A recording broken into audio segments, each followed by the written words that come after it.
the day humanity outsmarted the galactic overlords. It began, as most great upheavals do, with something small. In this case, it was a single, unassuming transmission.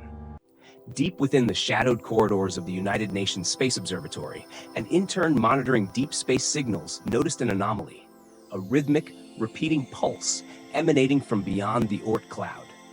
It was dismissed at first, chalked up to the usual radio interference or pulsar activity. But when the signal repeated with perfect precision, a pattern emerged: prime numbers. Humanity had waited for this moment for centuries, and now they had their answer. We were not alone. The question was, would they come in peace?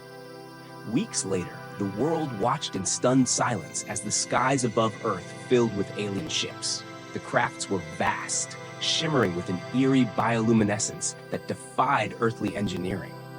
Their arrival was as theatrical as it was ominous, and soon, a single message was broadcast in every language known to humankind: submit and you will be spared. Panic spread like wildfire. World leaders scrambled to respond, but no single army, no coalition of nations, could stand against a fleet so massive it eclipsed the moon. The alien overlords, calling themselves the Cathari, revealed their intentions with chilling clarity. Humanity was to surrender its autonomy, become part of the Cathari dominion, and serve as labor for their empire. But humanity, as the Cathari soon learned, had a habit of defying expectations. The first to resist wasn't a military general or a world leader. It was Dr. Leela Awasthi, a quantum physicist and amateur chess champion from Mumbai. As the Cathari transmitted their terms of surrender, Leela noticed a curious detail in their language, a subtle mathematical cadence, almost like a code. She realized that the Cathari seemed to value logic above all else. This gave her an idea. What if humanity could challenge them on their own terms? Leela proposed a radical plan. She argued that humans should not fight the Cathari with weapons, which were clearly inferior, but with intellect. The proposal was as audacious as it was desperate. Issue a challenge, a battle of wits with the fate of Earth at stake. The Cathari, intrigued by the arrogance of the human species, agreed. They set the terms: a single competition in a field of their choosing. If humanity won, the Cathari would leave Earth unscathed. If humanity lost, it would face immediate subjugation. The Cathari chose their battleground: a game of Zarathos, a complex, multidimensional strategy game that had been played for millennia across the galaxy. Humanity had never even heard of it. The world mobilized like never before. Supercomputers were tasked with analyzing the rules of Zarathos, which the Cathari begrudgingly shared. Gamers, mathematicians, and strategists from every corner of the globe collaborated to understand its intricacies.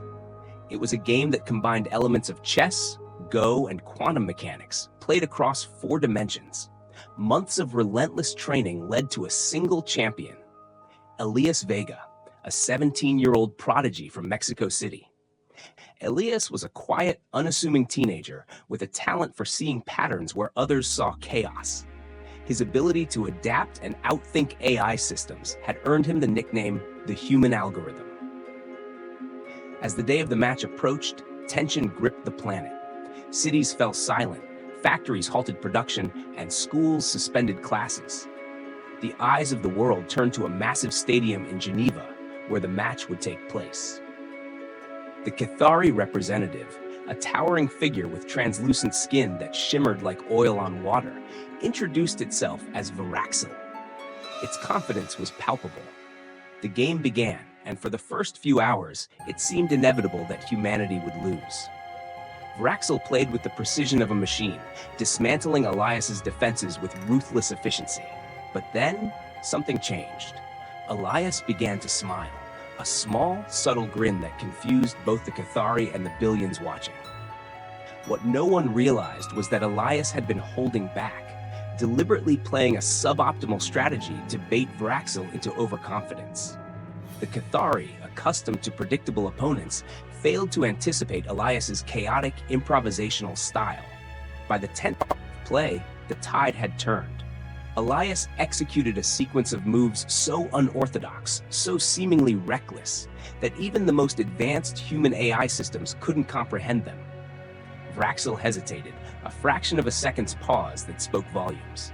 It was the first time in centuries that a Cathari had faced genuine uncertainty. As the game neared its conclusion, Elias unveiled his masterstroke, a trap so elegant that it forced Vraxel into an unwinnable position.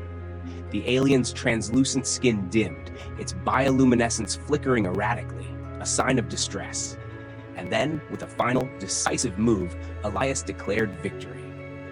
The stadium erupted in deafening cheers. Across the globe, humanity celebrated as one. For the first time in recorded history, every division, nation, race, religion was momentarily forgotten. Humanity had not just survived, it had triumphed. True to their word, the Cathari honored the agreement. Their fleet vanished as suddenly as it had appeared, leaving Earth unscathed. Before departing, Vraxel delivered a final message. Your species is unique. We will remember this day. In the aftermath, Elias became a global hero, though he shunned the spotlight. Dr. Leela Awasti's insights sparked a new era of collaboration between science and strategy, and humanity, emboldened by its victory, began to look to the stars not with fear, but with hope. For the Cathari, it was a humbling lesson. In a universe governed by logic, there was something deeply unsettling and deeply powerful about the unpredictable brilliance of humanity. And so, the day humanity outsmarted the Galactic Overlords became the stuff of legend, a story passed down through generations as a testament to what humans could achieve when united by a common purpose.